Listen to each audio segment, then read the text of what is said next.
Welcome to Murdock Mixology, and phew, it's only Wednesday, and I'm already feeling like, because heavens, yeah, thanks, bud. Have another glass of wine. I'll calm down. I'll feel much better. The intensity of the fall has already hit us at the Wichita Art Museum, and looking across the audience, I'm sure it's hit all of you as well. Fall programs are buzzing, hopping, zooming. We are a center of such action, and that's tremendously exciting, and it includes this evening. I have been thinking about this evening's presentation for so long, and some of you who actually read the cover letter that I sent inviting you to this evening, Sonia in the back, brownie points for Sonia, know now that I literally had a kind of out-of-body experience in going to the Nasher Sculpture Center. I went through the museum, the building proper, gorgeous, beautiful, the Matisses that I saw, the Picassos, just incredible collection. But it was really when I went out to the garden that I don't know, I think I lost a pint of blood or something. I just, it's so beautiful. And so as we have been on an art garden project ourselves, and the theme this year with our Murdock gatherings has been, if we're building our own art garden, what other museums or organizations around the country or nearby in recent memory have also taken on a project like this, and with that, what have they done and what have they created? The minute that came to me, it was, okay, yes, and we have to have someone come from the Nasher and share that story. But with that, I want to make a side note, because any number of us in the room are somewhat newly back from a spectacular Murdock Society trip to Denver and Portland. We have a czar and czaress of the Murdock Society. We have Tony and Bud Gates, and Bud is our trip czar, and he, with his mighty committee of Nancy Martin, Amy Moeller, and John Carnahan, just hit it out of the park. The private homes that we went to, Bud fondly talks about a trip that I took in advance to go to Portland. He calls it my junket, my personal junket. Boondoggle, all right, not junket, boondoggle. I actually opened a door or two and found a place. And actually, one of the things that was so for me, went and connected with a couple, Dan Schroer and Lanny McGregor, who run the Bullseye Glass Empire, which we're not going to talk about tonight, but they need to come here, and all of you meet them. We've discovered, a couple of people are going. We've discovered 2 lifelong friends, but in going in advance, I went through the Bullseye Glass Factory, and I thought that was so spectacular, and wanted patrons to go there and experience it, thinking that this was really cool and people would really be turned on, but not entirely certain myself. And it was really heartening to hear any number of people who were on the flying back on the trip saying, that might have been my favorite experience out of all of it. It was absolutely so spectacular. So Bud and his minions, his munchkins, really did it yet again. And for Murdock Society, I will note that there is more ahead, and our fabulous Tony will tell us some things about it at the end of the presentation. And I'm the czar, and he's the czarette. I see, not czar and czaress, it's czar and czarette. Okay, we're corrected. Now to Jed, and we're turning back as a reminder. So our theme, our thread of the different presentations for the Murdock Society are art gardens and other art gardens, and we've wanted to know, really, what is their story? And who were the players involved in this? And, and then ultimately, how did it actually turn out? And a nice handful of people in the room will remember that in somewhat recent history, we have had someone for the Nasher Sculpture Center come and give a presentation, and that was Jeremy Strick for the Ulrich Salon. About a year and a half ago. Jeremy came and did a fabulous job, but he talked about the museum overall. We've now invited the chief curator from that organization to come and talk about the making of the garden. And the good news with that is that Jed was really part of the making of the garden. So he has the institutional memory that goes back to those moments and the thinking. It's a museum that opened in 2003. Jed got there in 2002, so they were already underway with construction and had selected the architect and landscape architect. So architect is Renzo Piano and landscape architect is Peter Walker. He'll probably tell you, but Peter Walker might not be a household name. He's sort of in the stratosphere, and nonetheless at this point, in part by the fact that he was the designer for the National 9/11 Memorial Site in New York. And he's also designed the Sony Center in Berlin, which I'm familiar with, which is, again, just a spectacular site. So to tell you some things about Jed, so we know something about the personality who's about to come to the podium, he started his career in Washington, D.C. With the Smithsonian American Art Museum. And I learned just today with his visit here, he is a Dallas native, so lucky person. He was able to shift back to his hometown and took a junior curatorial spot at the Dallas Museum of Art. And then he came to the Nasher in 2003, as I've just said, just a year before they launched. And it'll be interesting. Hopefully he'll say a thing or two about this. He not only opened a new museum and garden for an art organization, he launched a whole new organization, which is its own very rare story in the art museum field. So wisely at the Nasher, they saw his talent and they figured out the ways to keep him by promoting him. He's been there roughly 13-ish years.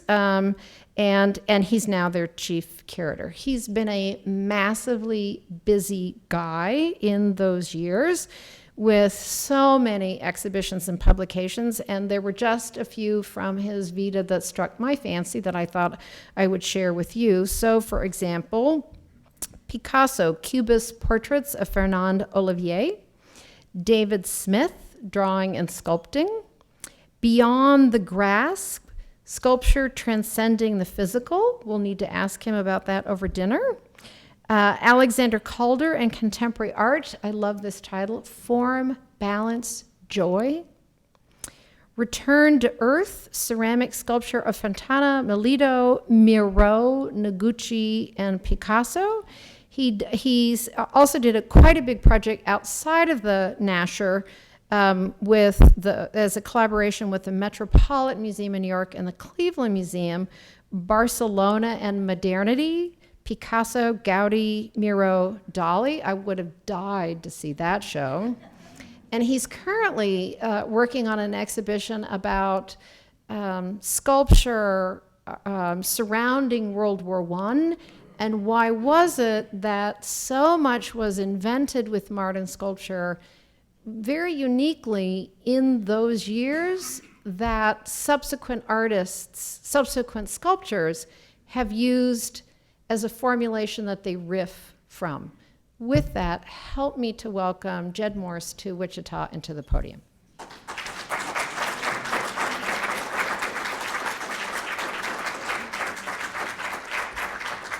Thanks so much, Patricia, and thank you, Murdock Society, for having me come and speak to you a little bit tonight about the Nasher Sculpture Center and the sculpture garden that we built there. As you have had others come and talk to you about the art gardens that they have been involved in, there are always lessons from everyone's experience. The Nasher Sculpture Center is somewhat of a unique case. It is an institution, as Patricia mentioned, that opened in 2003, and it was the result of a private collector really wanting to give back to the city. And so Raymond and his late wife, Patsy Nasher, had put together a pretty extraordinary collection of modern and contemporary sculpture. And Patsy unfortunately passed away in 1988.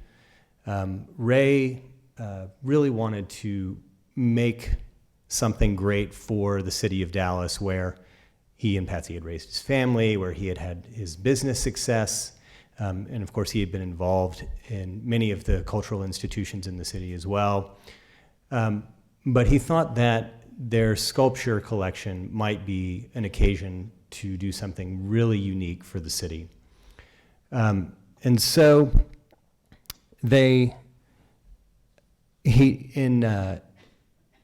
in 1998, I believe, at the opening of the Byler Foundation Museum in Basel, Switzerland, he had the opportunity to meet an architect who he had admired for some time, the Italian architect Renzo Piano, who had won the Pritzker Prize. I think he won it in '99, actually, and who had also designed a beautiful little museum in Houston for the Menils, the Menil Collection Museum there.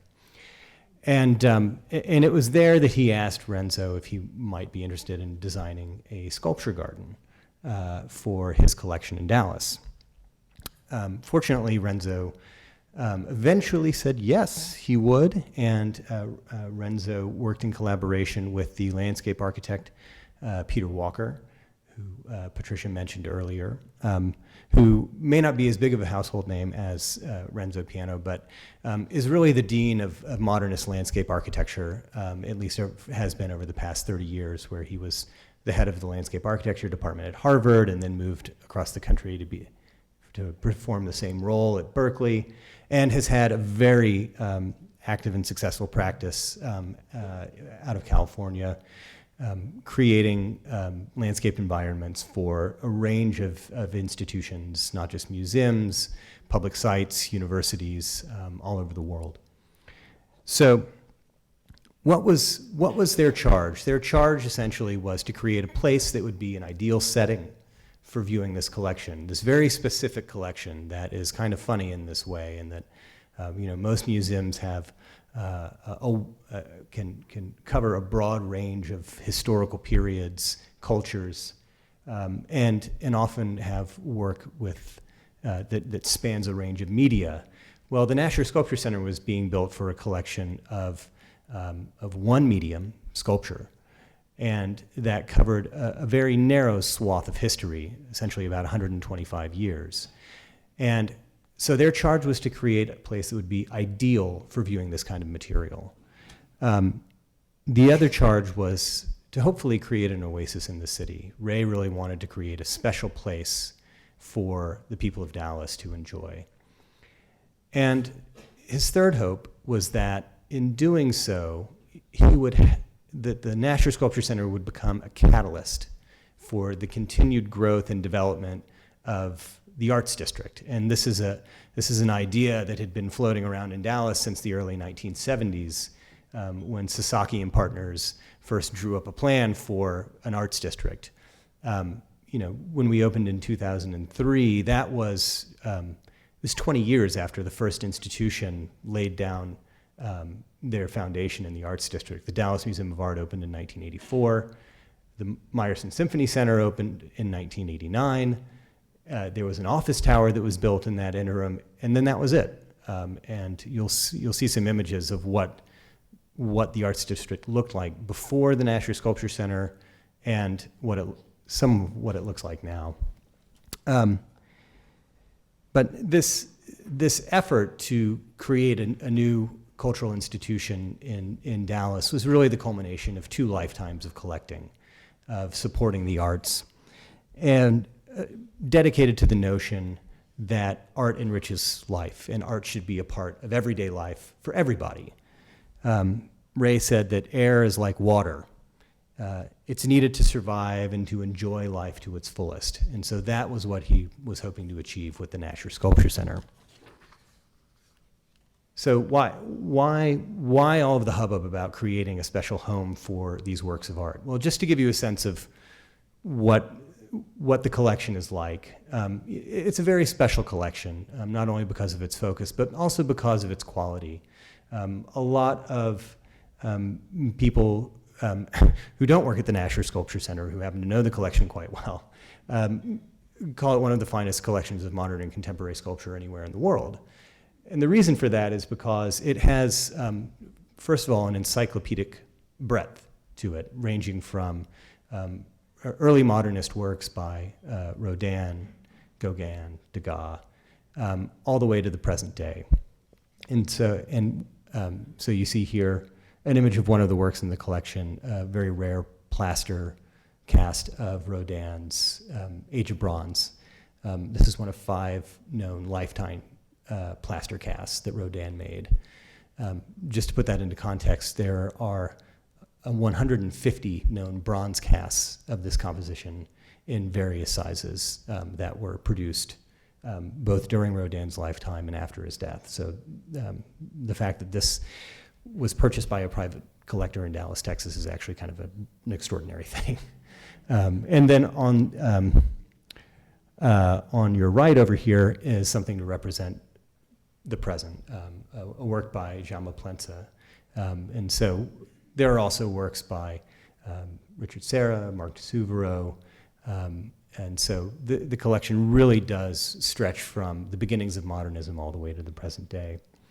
Within the collection, there are also these wonderful rarities. There are 7 wax and plaster sculptures by the Italian artist Murdock Rosso, who was an incredibly radical, he was a friend and contemporary of Rodin's, but was doing incredibly radical things with the casting process. And nobody knows about Murdock Rosso in the United States, which is such a shame, because he was a fiery personality, really extraordinary individual, and the work that he was doing in the 1890s is as fresh today as you could ever imagine. And then also there are these incredible things like this wooden sculpture by Paul Gauguin, of which there are not very many in the world. There are also some of the icons of 20th century sculpture in the collection. What you see here on the left is actually another very rare plaster cast of Pablo Picasso's Head of a Woman, Fernand, from 1909. This is generally considered to be the very first Cubist sculpture ever made.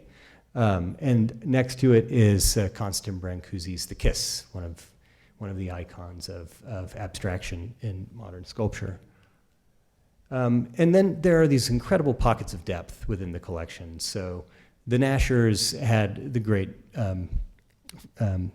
fortune of being able to collect a number of works by some of the most important artists of the 20th century. So there are in the collection 11 works by Matisse. There are, I think, 11 works by Giacometti, who you saw on the previous slide, 9 works by Matisse. I think there are 10 works in the collection by David Smith, 9 by Picasso, and within those, you can essentially show a mini retrospective of the artist's development with just the collection alone.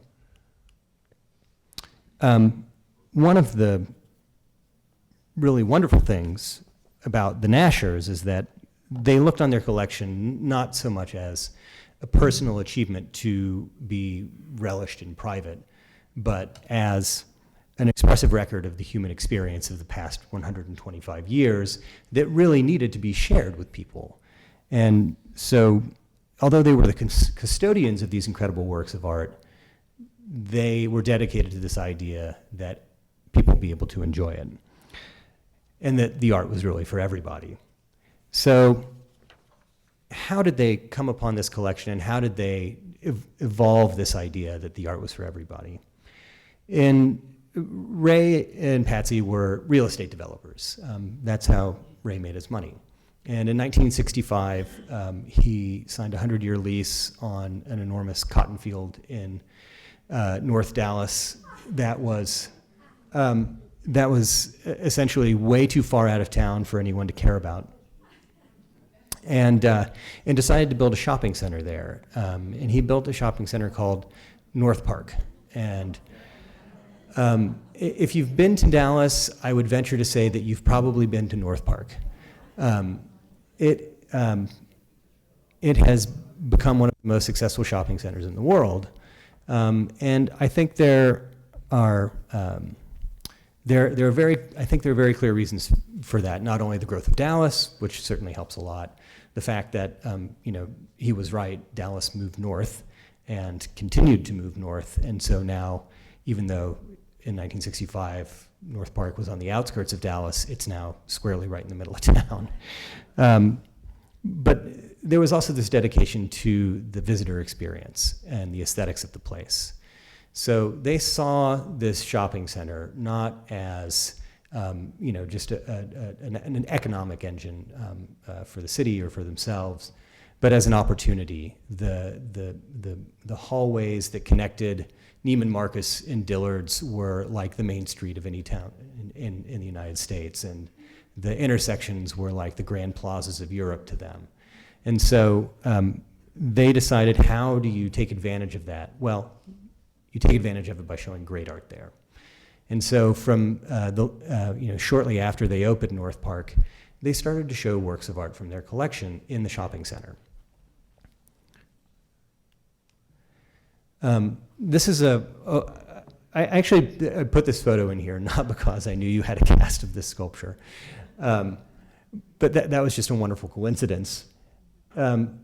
This is an image that Henry Moore, as you can see from the inscription at the bottom of it, Henry Moore took when he was at North Park visiting the Nashers, where they had mounted an exhibition of Henry Moore's work. You can see in the background here, there's a sign that says Dallas Gets More.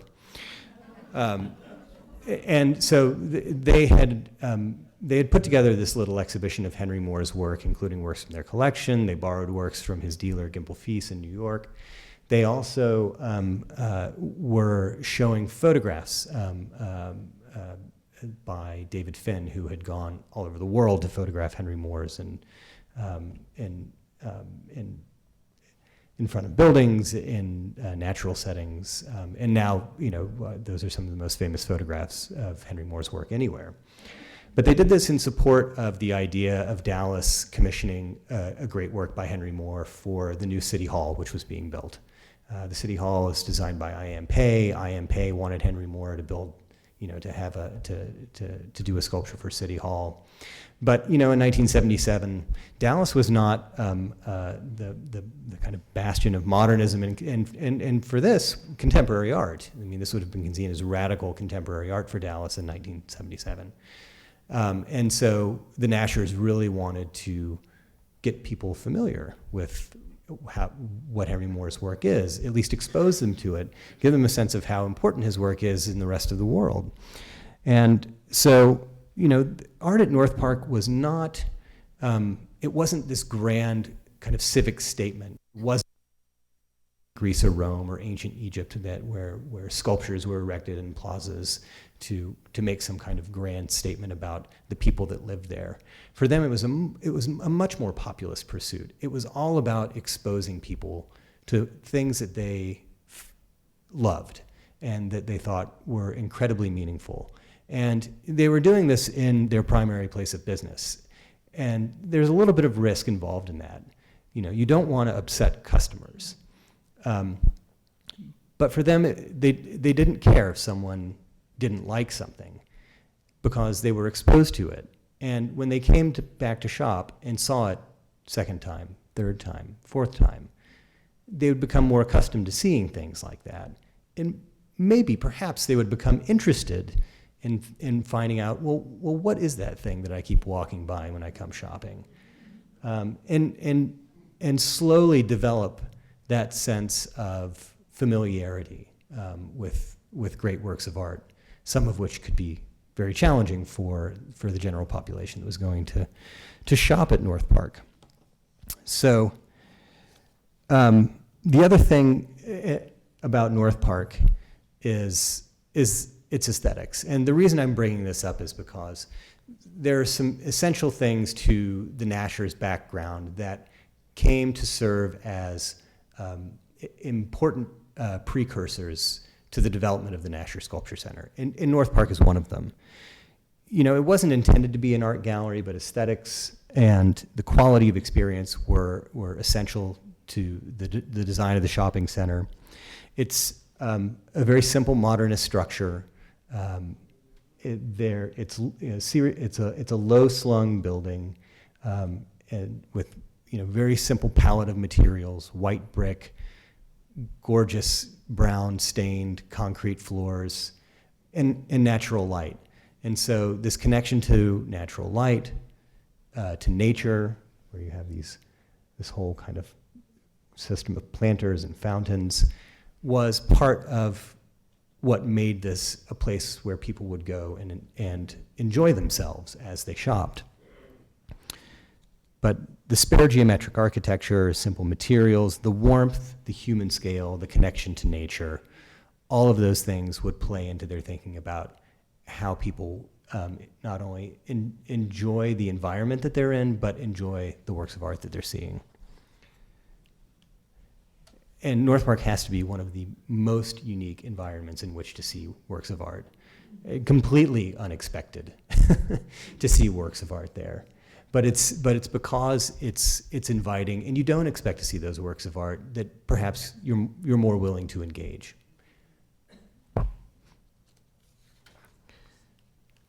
I will say that when you go back, the Nasher family, it has continued this legacy.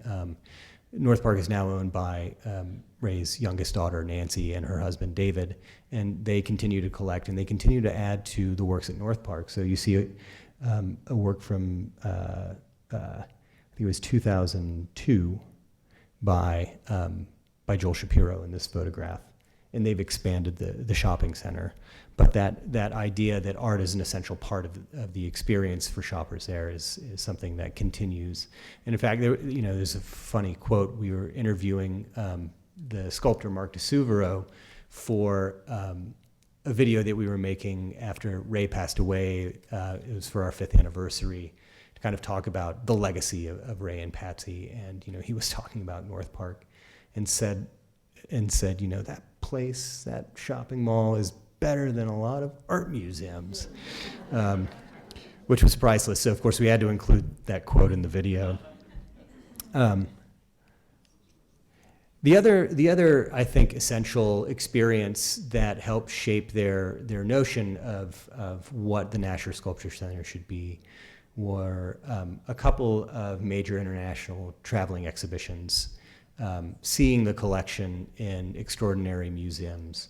So in 1987, the Dallas Museum of Art organized a major international loan exhibition of the Nasher collection, which started in Dallas, then went to the National Gallery in Washington, D.C., where you see some of the things of the Nasher collection, and then, of course, the wonderful Alexander Calder, which was commissioned for the National Gallery, not part of the Nasher collection. And then went on to the Forte Belvedere in Florence, Italy. I mean, talk about an outdoor venue for sculpture. Good grief. Just a truly extraordinary setting. And then in 1996-97, the Fine Arts Museums of San Francisco organized another exhibition that went there, and then also to the Guggenheim in New York. And so, when you have the opportunity to see your personal collection installed in the rotunda of the Guggenheim, that's got to feel pretty good. And you would imagine that that Ray would have been drawn to this idea of seeing his collection permanently reside in one of these distinguished institutions, but Ray always did things his own way, and he also realized that these institutions were great for the collections that they already had. And so he wanted people to be able to see the collection. He didn't want the collection to be subsumed within these already very impressive collections at these institutions. And he also really was dedicated to this idea of doing something for Dallas. So he decided to build a place for the Nasher collection in Dallas, Texas. So what do you do with that? Well, one of the things is, if you want to do it on your own, that means you're doing it on your own, and that has certain benefits as a collector and a philanthropist. You don't have to ask anyone if you can do anything, but then that also means you end up paying for the whole thing. So just to give you a sense of the scope of the project, the Nasher Sculpture Center ended up being a $72 million act of philanthropy, and that was just the kind of hard costs. So that was the purchase of the land, commissioning of the design, and the construction. It doesn't include the collection. And at the time, it was the single largest cultural gift to the city of Dallas. It was worth it. Ray would say the exact same thing. It was, but at the time, he wanted it to be a gift for the citizens of Dallas, and he wanted it to be a catalyst in the continuing development of the arts district. So what you see here is a photograph of the area of downtown Dallas where the arts district is. It's essentially these blocks right here. And the green square is where the Nasher Sculpture Center was going to be built. You have the Dallas Museum of Art just next door. You have this office tower, Trammell Crow Tower, and in front of it is the Crow's private collection of Asian art, just a little storefront space for their collection of Asian art.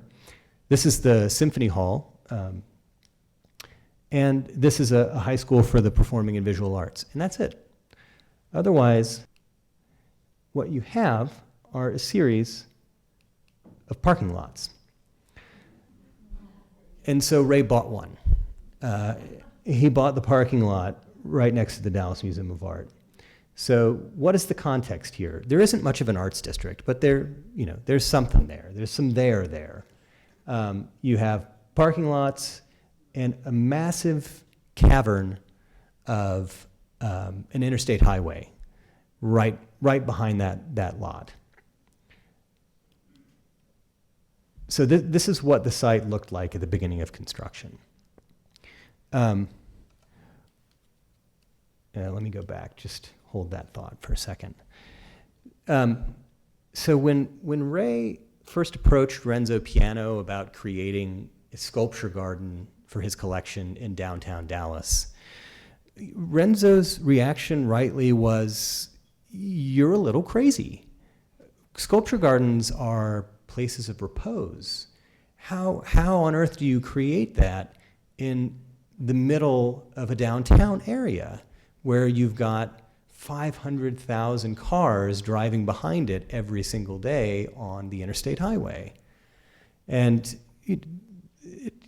that question was vexing for him. It was kind of funny. When he came to Dallas to see the site and think about taking on the project, this tells you a little bit about downtown Dallas. He walked around the parking lot just to kind of get a sense of the setting and the sight lines and kind of think about it. And he was stopped by a police patrol car asking him if he were lost, because nobody walked in downtown Dallas.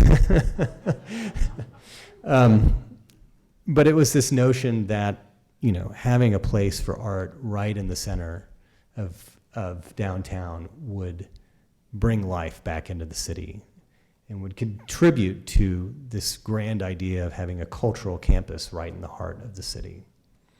So, with that task, Renzo and Peter Walker set out trying to conceive of how to use that space to create an oasis in the middle of the city. What you see here are three different designs, or three different strategies for the site. Over here is an early idea that had a building, these kind of separate bays strung out along one of the long axes that lined up with a Dan Kiley designed garden across the street at the Dallas Museum of Art. The one in the middle has a more condensed building at the end, but the end closest to the interstate highway. And then here was actually the site plan that they initially agreed on. And that was putting the building at the south end of the site along Flora Street. So this is the main artery of the Arts District, the Dallas Museum of Art's here. Here's the Crow Collection of Asian Art. You go down the street and there's the Symphony and the High School for the Performing and Visual Arts. And what you're looking at here is the initial design for the Nasher Sculpture Garden, which was a curvilinear counterpoint to the rectilinearity of the building. The building was a series of bays, and then the garden was really kind of a kind of more natural English style garden.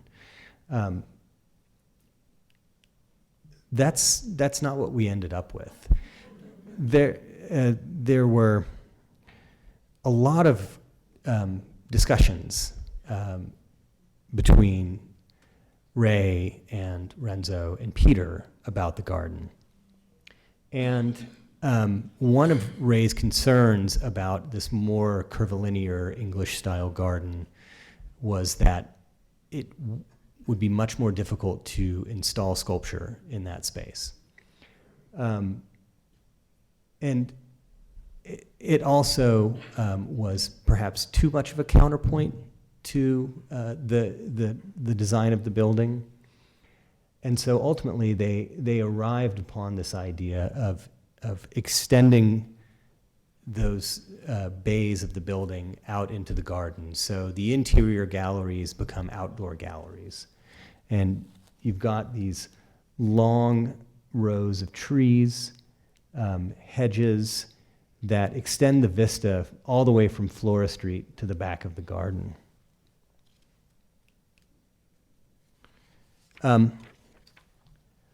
One of the essential elements of the entire site is transparency. So if you've never been to the Nasher Sculpture Center, this may be difficult to imagine.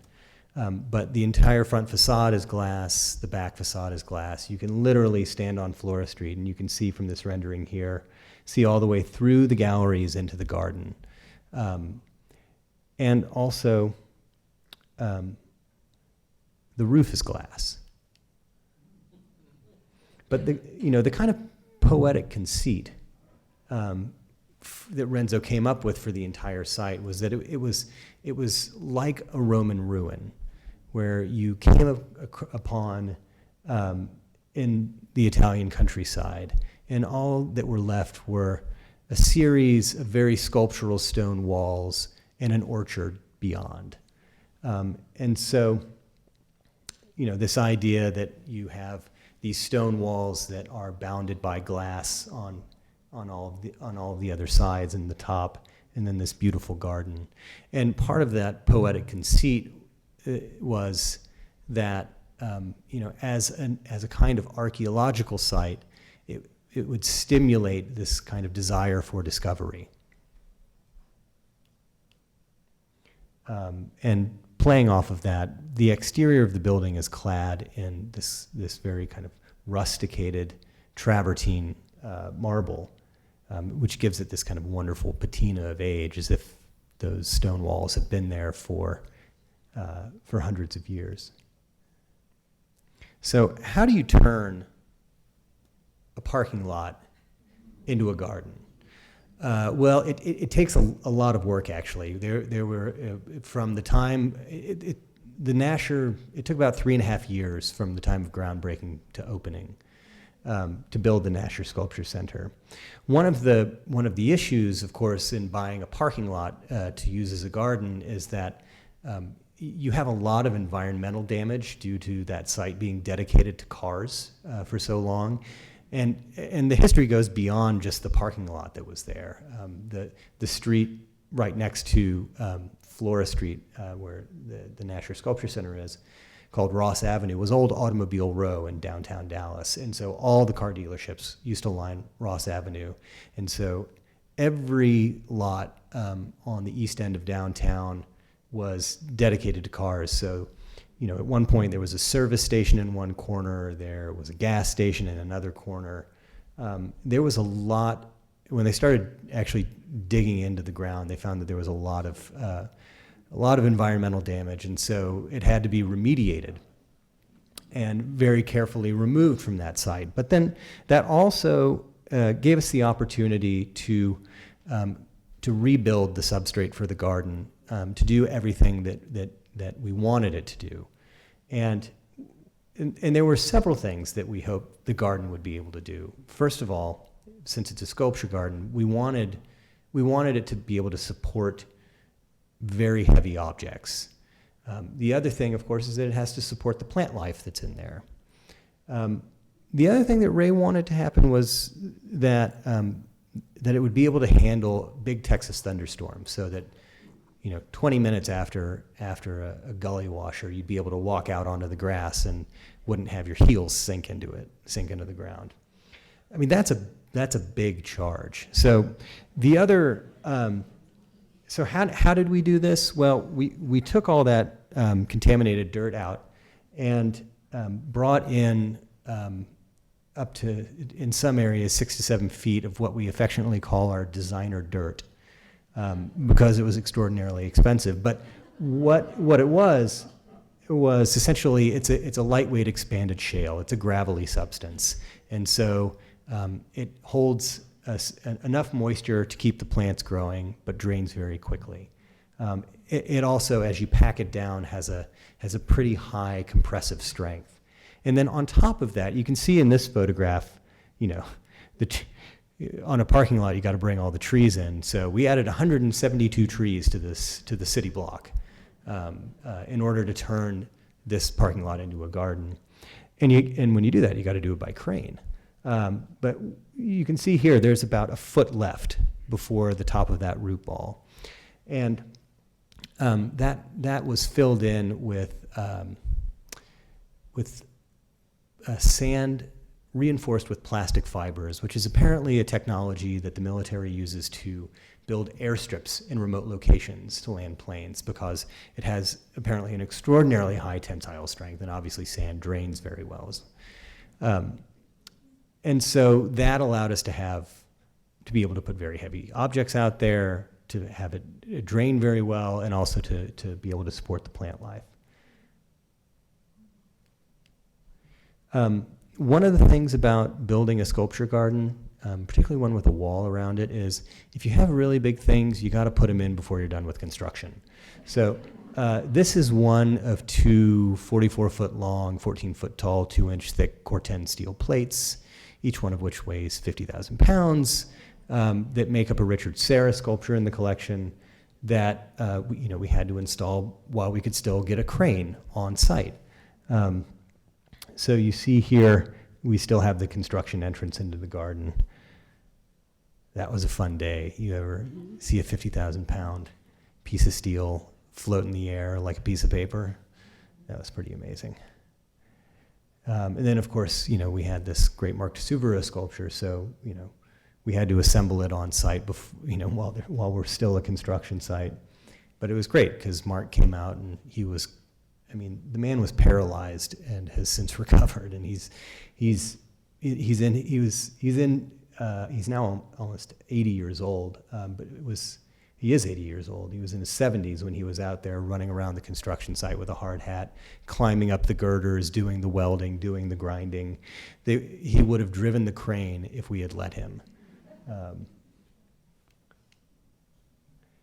So one of the advantages of the transparency of the building is that you have this seamless connection between indoors and out, and you can create these dialogues between works of art inside and works of art outside.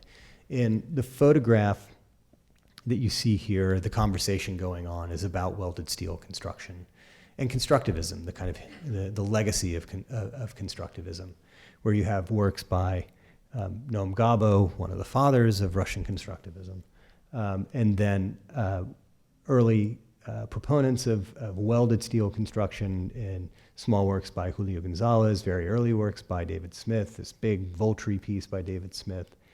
And then outside, the more recent legacy or continuation of those precepts in the work of Marc de Souveraud. And actually, I should say, the Gabo is outside as well. So, one of the funny things that happens when you have a transparent building going out onto a garden and a terrace is the terrace and the garden become part of the gallery. And so you always have to consider what's outside when you're putting things up inside. So the other extraordinary thing about this, and I mentioned before, the building is transparent. Renzo thought of it as a kind of an archaeological site. And he always talked about it as being a roofless museum, because you can look up and see the sky. And the way, Renzo has this incredible ability to come up with innovative ways for integrating natural light into museum gallery spaces.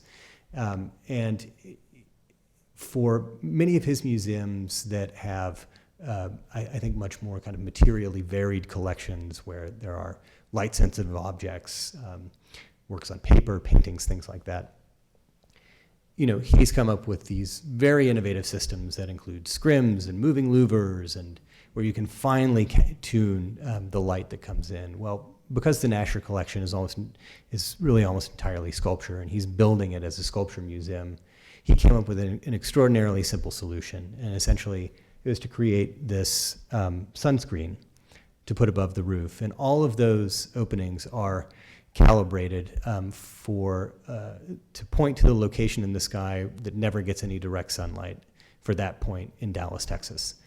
So that the sunscreen would not work on any other building in the world. But what it does is it filters natural light into the galleries to create this incredibly warm, evenly lit, inviting space. And what you get is this extraordinary experience of sculpture.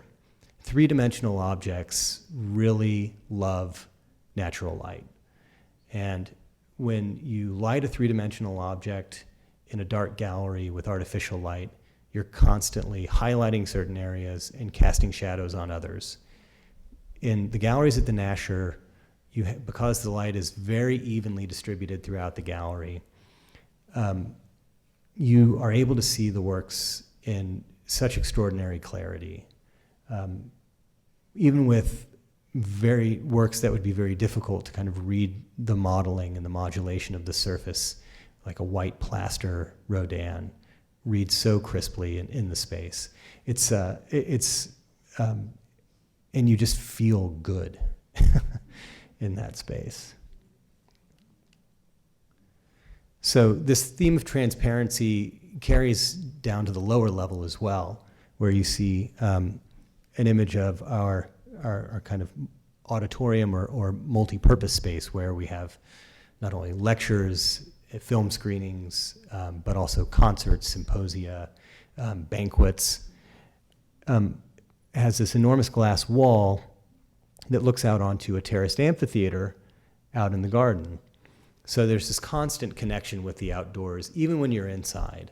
One of the amazing little features of this space is that entire wall is on a frame and on a rail and can be pushed into a pocket to open up the auditorium out onto the terraced amphitheater. So we've had a number of programs in the round, dance performances, musical performances, lectures, conversations, people sitting inside and out. It's a really a fantastic space, and we're still trying to find ways to use it to its full potential. So the transparency is also part of the garden as well. There's a travertine wall around the garden that is itself punctuated at certain points by these big glass windows, so that the people walking on the sidewalk get glimpses into the garden, the people inside the garden have glimpses out to the vibrancy of the city. Two of those windows are actually enormous glass doors, which allows us access to changing sculpture, moving things in and out of the garden. So the idea for the Nasher Sculpture Center was to not create a mausoleum for the collection where it would stay unchanged ad infinitum.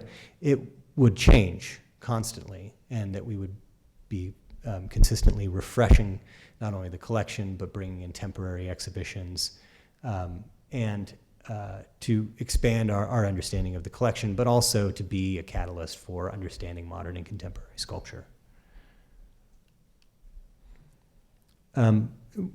You saw before on the rendering the final decision to make the garden a series of these alleys where the trees extend the long vista through the site from the building, essentially creating a series of outdoor galleries. The trees in the garden are, at some points, actually extend out from the walls. They center on the walls of the building. But what that does is it creates open expanses for larger scale objects like the Marco Tesuvero, like the Richard Serra sculpture, and also more intimate spaces for smaller scaled objects. So you see our cast of the Henry Moore working model for a 3-piece number 3 vertebrae over there. Friendly with the Barbara Hepworth right there. And there's a little de Kooning sculpture and Richard Deacon. One of the other aspects of the garden are the fountains. So when we were designing and building the sculpture center, traffic noise was a major concern. And so the fountains were there for several functions. First of all was to offer another aspect of variety in terms of the textures that were in the garden. You've got the plant life, the trees, the grass, the hedges. You've got the hardscape in terms of the stone for the terrace and the walkways. But then water is this kind of more lively element to it in terms of reflection and movement, and also sound. And what's amazing is that once those fountains are on, it creates white noise that completely blends in the noise of the traffic around us. And it actually worked shockingly well. So there are the fountains here at the back of the garden, and then there are fountains up by the terrace as well, right next to the cafe, so that people sitting out on the terrace enjoying their lunch at the cafe aren't constantly hearing traffic go by. They're hearing water falling into a fountain. So you see a lot of the, one of the amazing things, and I'm sure you all will experience this, when you have a plan for what you're going to build here, you'll have a plan, you'll have renderings, you'll have these kind of visualizations for you, but at the same time, it will be different in reality because those are two-dimensional renderings, and the experience of the space will change when it actually starts to come to life. One of the things that we never really had a rendering of it, and it was shocking when we finally saw it come in, were the plantings on the berm back here. So these, and they're kind of obscured by one of these live oaks here, but the crepe myrtles that were on the plans for the berm, my experience, and crepe myrtles grow really, really well in Texas. And being a native Texan, I'm very familiar with crepe myrtles. And so looking at the plans and seeing that there are going to be crepe myrtles on that part of the berm and thinking about what kind of environment it would create, what sculpture would work well in that space, you have one image in your head of what those crepe myrtles are going to look like. And then when they started installing them, those things are 30 feet tall. They're the most ridiculously enormous, gargantuan crepe myrtles I've ever seen in my life. And they create a very different experience of that space than what I was envisioning. But they're part of the berm was to create a break, a visual break, and not an abrupt visual break, but one where as you're standing on the terrace looking down into the garden, your vision wouldn't be stopped abruptly by a wall, but would roll gently over that planted berm. And also all of the plantings on it, you can see some willows, there are the crepe myrtles, there's a row of Afghan pines on the back. You're looking through kind of a screen of nature. And that screen of nature also continues on the sides of the building, so that you're not looking through the building and seeing the traffic. You're actually seeing the traffic through a screen of bamboo, a screen of greenery. So even though there's this constant sense that you are part of the city, and that the city is part of where you are, you feel like you are in this wonderful place of repose, this oasis within the city. One of the aspects of the construction of the garden was the building of a work of art. This is a sky space by James Turrell. This was the only work of art, actually, that was commissioned for the Nasher Sculpture Center when we opened. And it was an extraordinary experience. It also, I think, was important because it expands on the notion of what sculpture is. And for an institution that wants to be, desires to be, one of the global focal points for the understanding and appreciation of modern and contemporary sculpture, you have to constantly assess what that medium is. And so the sky space is an independent architectural structure that affords you an unfettered view of the sky. And in framing that view of the sky, creates the sense that it has been pulled down into your space, as if you could reach out and touch it. And then within that space, at certain times, at sunrise and sunset, a series of colored lights that are hidden in a recess at the top of that stone bench come on and illuminate the interior and go through a series of very gradual changes. And the extraordinary thing is you actually experience seeing in the most palpable way. It not only affects your perception of the color of the sky, but also the density of the sky. It makes the sky look like it's tangible, like light is substantial, like you could, cut a piece out if you really wanted to. So what do we do with this wonderful space that is built for modern and contemporary sculpture? Well, one of the things you do is you change it all the time, constantly. We have a very robust exhibition program where we have 3 major exhibitions a year, and also 2 artist-driven installations. So we commission contemporary artists to create new works for specific sites at the Nasher Sculpture Center. That's really wonderful because they are works of art that are made to be in dialogue with the architecture and the landscape architecture. So the terrace is one of the places that gets constantly being changed. As I mentioned before, works out here are actually part of the installation inside. There is, because it's a glass wall, anything that you put outside is going to be seen in relation to what you're seeing inside. So a lot of times the exhibitions that we have inside extend out onto the terrace and into the garden. What you see here are some enormous works by the British-born, now German-based artist Tony Cragg. And this is one of the works by Tony on the inside of the space. Artists have taken advantage of that kind of transparency and the connection between indoors and outdoors in really interesting and provocative ways. So this is a work of art that the German artist Caterina Grossa made for this space at the Nasher Sculpture Center that starts inside the gallery, and you can see actually continues out on the other side of the glass on the terrace. And then working with living artists, they will always see the space with new eyes, and that's one of the most wonderful things about working with living artists. I get to see the space that I work with anew, afresh, every time we bring an artist in to create something for that space.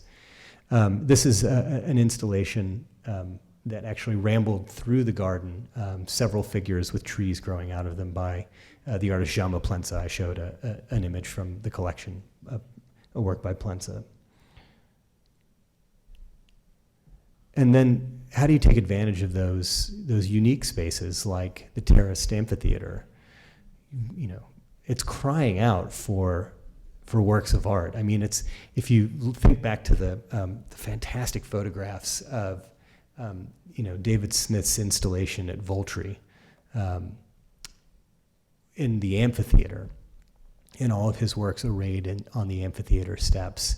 I mean, I have that in mind every time I look at the amphitheater, thinking, how can we take advantage of such an incredible space? And then, of course, for people who are inside in the auditorium, this is what they get to look out on.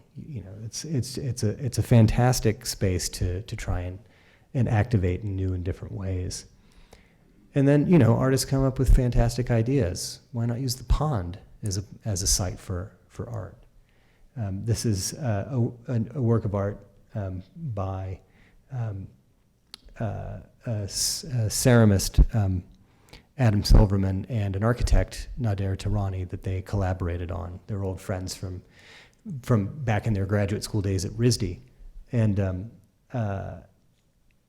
it's a series of thrown ceramic elements that are cut at various levels and then arrayed in a given space.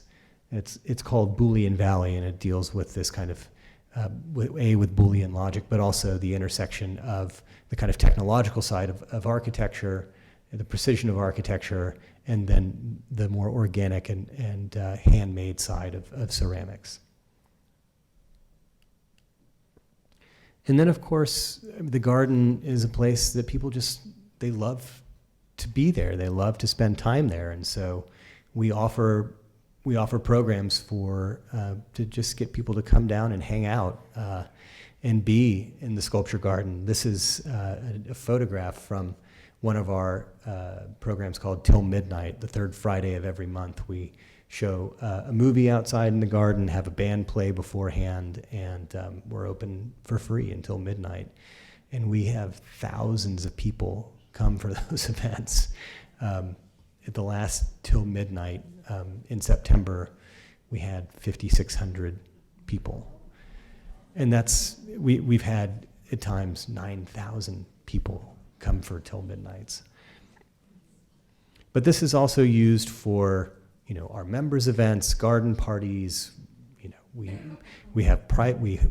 host private events, rent the space for corporate receptions, wedding receptions, things like that, and it's proven to be a very popular site in town to do those kinds of things. So what Ray and Patsy really set out to do, to create a new home for this really wonderful collection, to give back to the city where they had really enjoyed their lives, and to act as a catalyst for the continued growth of this cultural district in Dallas. And to create a place that was really supposed to be an ideal setting for modern and contemporary sculpture. They were fortunately able to do all those things. I apologize because this is not a photograph, this is a rendering, but it is a fairly accurate rendering of what the Arts District looks like now. So here's the Dallas Museum of Art. There's the Nasher Sculpture Center. Here's the Symphony Hall. Since the Nasher opened in 2003,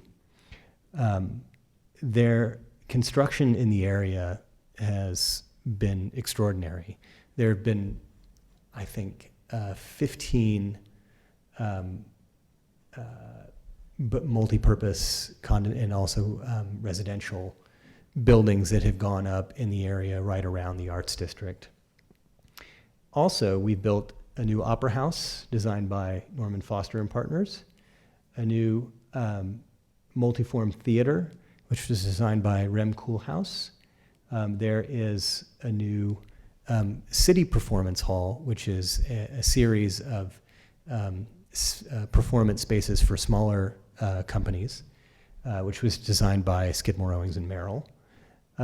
The High School for the Performing and Visual Arts, which was a historic building, got a facelift and an expansion designed by Brad Klepfel of Allied Works from Portland, who is probably best known for renovating the Edward Durrell-Stone Lollipop Building in New York, where the Design Museum is. And depending on your opinion of his design, you either love him or you hate him. This is a multi-purpose space. It's the new headquarters of 7-Eleven. It's also retail on the ground floor, condos on the top. And this actually exists now. They covered over the highway with a park. So, you know, the traffic noise that we were so worried about, it's gone. Doesn't exist anymore.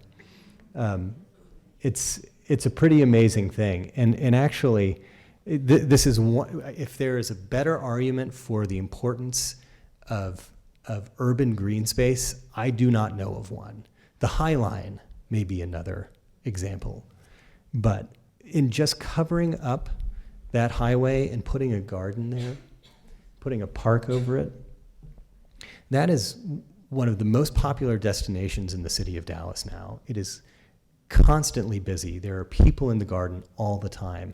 And it has done what, it has cured at least one of the problems that downtown Dallas has faced for several decades, in that it's ringed entirely by interstate highways.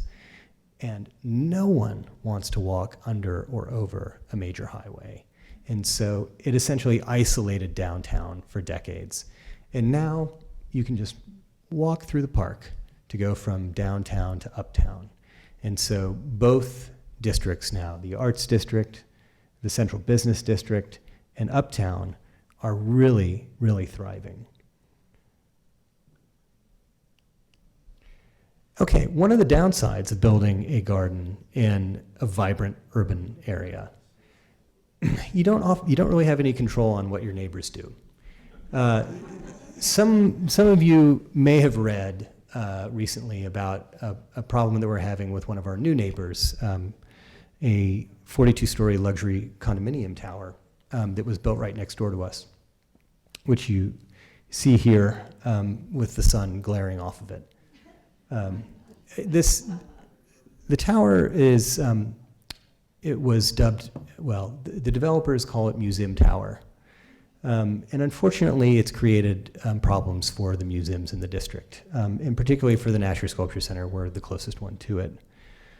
So that in order to achieve a higher environmental LEED rating, they used an extraordinarily reflective glass, which has a reflectivity factor of 44. Now, for those of you who are not architects or in that trade, that's probably going to mean nothing to you. Most glass towers have a reflectivity factor of 15. So this building is 3 times as reflective as any of the glass towers in downtown Dallas. And unfortunately, that's caused some problems for us. So these spots weren't there before. That wonderful sunscreen that I was talking about that Renzo designed for the Nasher Sculpture Center, that does not allow any direct sunlight into the Nasher Sculpture Center, points directly at this highly reflective building, which was built, I might add, they broke ground 6 years after the Nasher Sculpture Center opened. So we were the existing context when they were designing.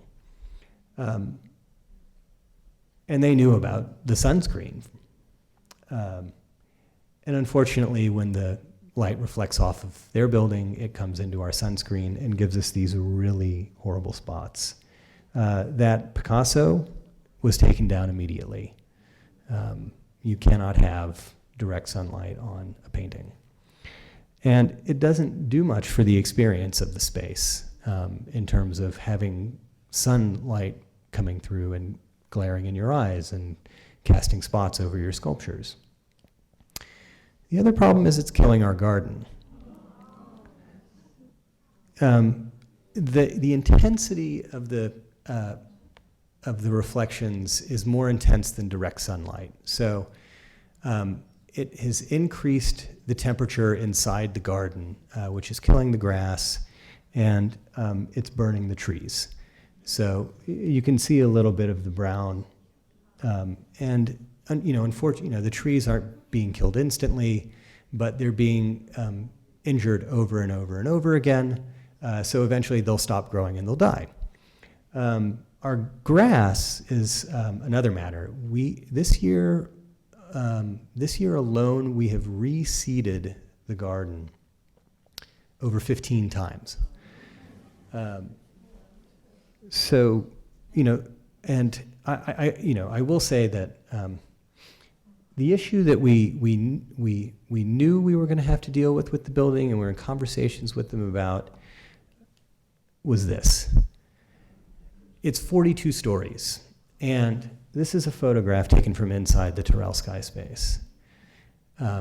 So it is permanently visible through the aperture of the sky space. And once an object becomes permanently within that line of sight, it essentially destroys the artistic integrity of the space. And James Turrell has declared this work of art destroyed.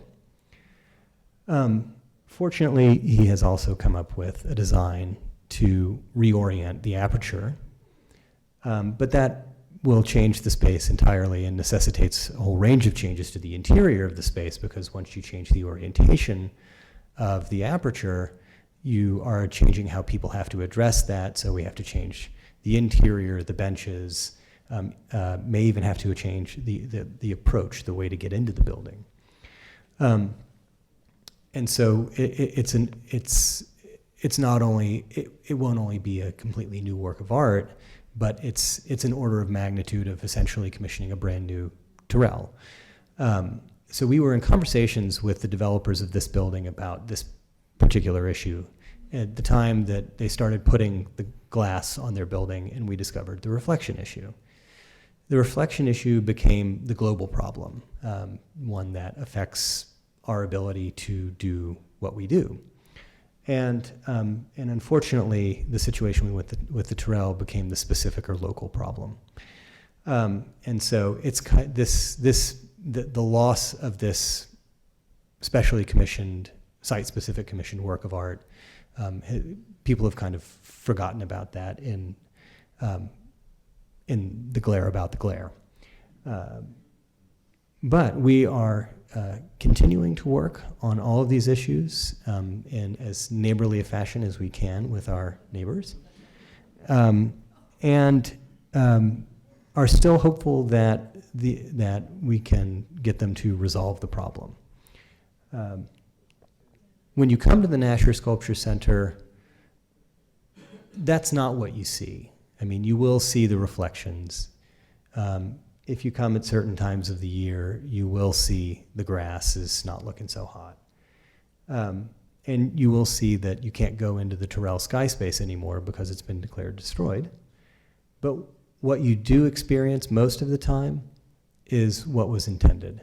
You still get the sense of an oasis in the middle of the city, a place of repose, a place where you can really enjoy the experience of modern and contemporary sculpture. So the next time you're in Dallas, come see me. Thank you.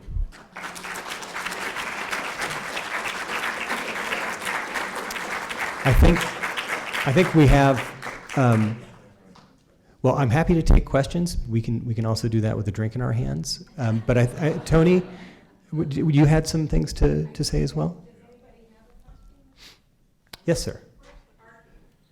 The parking, well, remember, we built this in a district of parking lots. So there is still a parking lot right next door to us. Our members park for free in the underground parking at the Dallas Museum of Art. So there's still plenty of parking around. Yes? What was the home of this collection where the Nashers enjoyed their little So they sculpture prior to them building it? they had a really lovely mid-century modern house that was designed by a Dallas architect named Howard Meyer. And, it was an incredibly modest structure, but it was on about 7 acres of land. And the house was full of art that could not be shown outside. And then the grounds, had art throughout them. And I will say that, the trees on the lot were cedar elms and live oaks. When you come to the Nasher Sculpture Center, you will probably see some cedar elms and live oaks. The home had these enormous picture windows looking out onto the grounds where you could see works of art inside in relation to works of art outside. You might get a sense of what that was like at the Nasher Sculpture Center as well. So that definitely had an impact on what they wanted to do for the Nasher. I think our first Murdock trip was the Dallas trip, and we were at the Nasher's home. Oh, wow. Congrats. So you got a real treat. Sculpture outside and inside in their home. Yeah. That's a wonderful experience. Okay, well, feel free to ask me questions at dinner.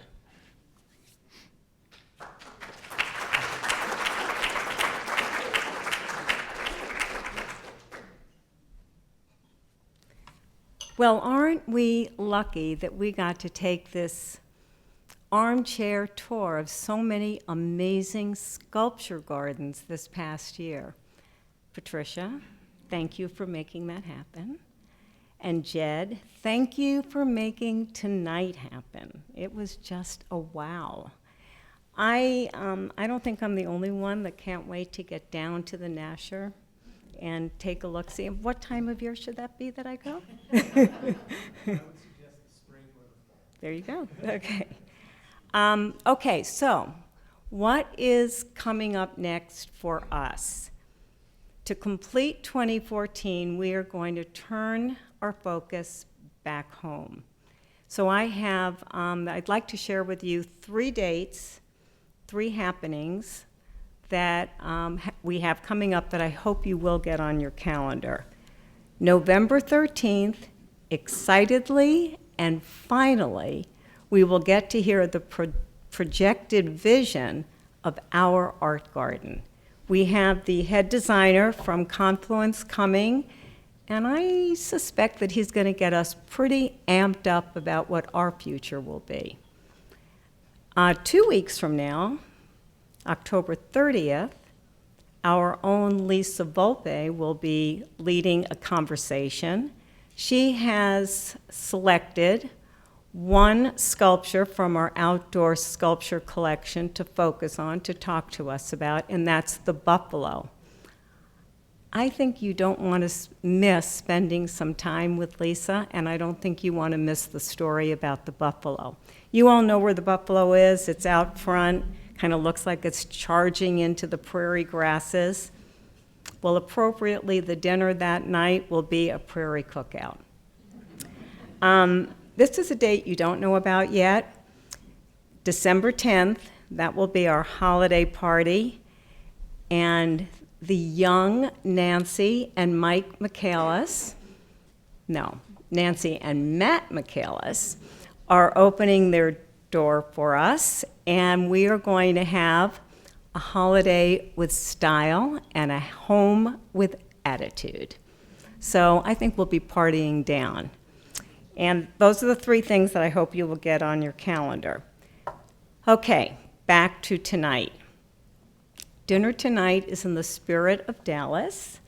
We will be dining at we'll be dining downtown in Dallas at the Nasher Steakhouse Restaurant, which, oh, by the way, just this afternoon was the Baron Room.